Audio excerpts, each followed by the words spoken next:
India TV news 24/7 सबसे आगे, सबसे तेज। शासन की मंशा के अनुसार महाराजगंज के स्थापना दिवस को लेकर महाराजगंज जिला प्रशासन इसे धूमधाम के साथ मनाने को लेकर 3 दिवसीय महाराजगंज महोत्सव मनाने का निर्णय लिया गया है, जिसके तहत 1 अक्टूबर से 3 अक्टूबर तक जवाहरलाल नेहरू स्मारक पीजी कॉलेज परिसर में आयोजित कार्यक्रम में सांस्कृतिक जगत के कई नामी हस्तियां प्रस्तुति देंगे।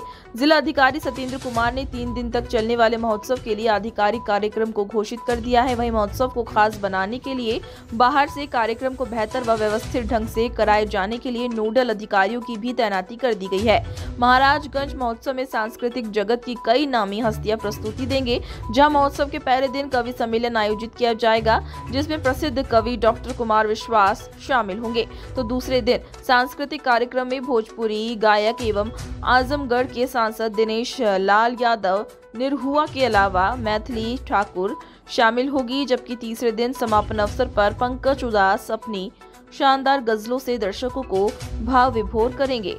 आप लोगों को भी पता होगा कि शासन का निर्देश था कि जिस भी जनपद का स्थापना दिवस जिस दिन हो उसके आसपास महोत्सव के रूप में मनाया जाए। तो उसी के क्रम में जनपद महाराजगंज में 1 अक्टूबर, 2 अक्टूबर, 3 अक्टूबर को महाराजगंज महोत्सव के रूप में मनाए जाने का निर्णय लिया गया है, जिसमें हम 1 तारीख को कवि कुमार विश्वास की टीम को जनपद में आमंत्रित कर रहे हैं। 2 तारीख को मैथिली ठाकुर और हमारे दिनेश लाल यादव जो निरहुआ के नाम जाने जाते हैं, जो सांसद भी हैं इस समय, उनको आमंत्रित कर रहे हैं। और 3 तारीख को हम गज़ल गायक श्री पंकज उदास जी को आमंत्रित कर रहे हैं। ये तो हमारे 3 मेगा नाइट्स हो गई। इसके अलावा हम बहुत सारे महोत्सव में बहुत सारी इवेंट्स और करने जा रहे हैं। हम लोग बुक फेयर जो एक इंटरनेशनल लेवल का रखने की कोशिश कर रहे हैं, जिसमें इंग्लिश आथर्स और दूसरी भाषाओं के आथर्स की बुक्स भी लेके आ रहे हैं, जिनके स्टॉल लगेंगे यहाँ पे। उसके अलावा हम लोग शिल्पग्राम, जो यूपी के सबसे अच्छे जनपद जहाँ की ODOP की दुकानें बहुत फेमस हैं, मुरादाबाद, सहारनपुर और बनारस की साड़ी, इस भदोही की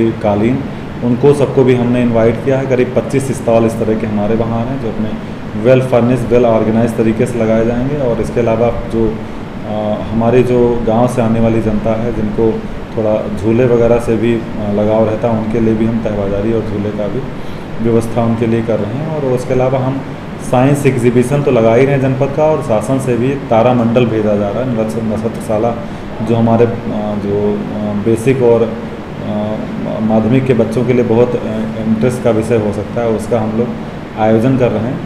और जो सबसे अलग इस बार जनपद के लिए हो रहा है, वो ये हम लोग बारिश और बाकी सुरक्षा के दृष्टिकोण से जर्मन हैंगर पूरे दर्शकों के लिए लगा रहे हैं। और उसके साथ ही जो हम स्टॉल लगा रहे हैं, वो हमारे कैनोपी में स्टॉल लग रहे हैं। हम जो थोड़ा व्यवस्थित तरीके से इसको कराए जाने का प्रयास किया जा रहा है।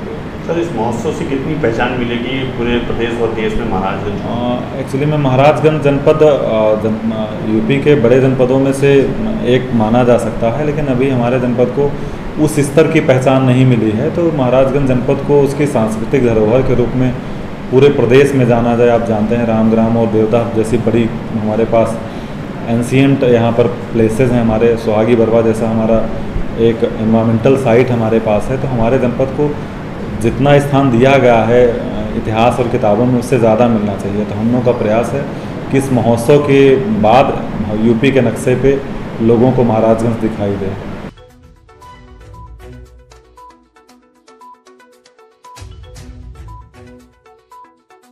महाराजगंज संवाददाता सुनील कुमार पाठक की रिपोर्ट।